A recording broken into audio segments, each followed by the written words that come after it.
It was my country that pressed for a no-fly zone over Libya.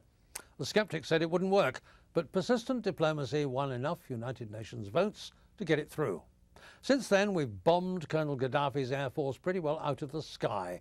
We've blasted his command and control stations and bombarded his tanks. Almost 3,000 sorties have been flown over Libya.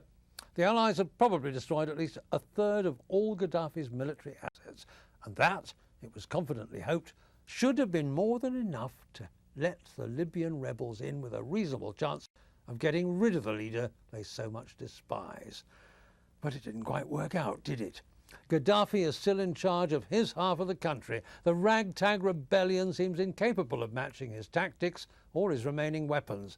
They may have got their act together to create a National Transition Council, a kind of government in waiting, but their forces don't have the equipment or the skill to finish the job. Which begs the question, what do we do now? Well, what we're allowed to do under the United Nations resolution is very little. We've sent in body armour and radio equipment to help the rebels. We can finance missions to get civilians and the injured out of the battle zones. But the rules of the game say no invasion and no occupation. So, we have opted for the next best thing: military advisors. Right now, we're assembling a team of around 10 or 20 British Army officers and similar squads of French and Italian specialists to help the rebels in Benghazi. It's hardly on the scale of D-Day, is it? They will only carry handguns for personal protection, and the terms of their mission are to keep away from the fighting and provide what is known rather chillingly as non-lethal assistance.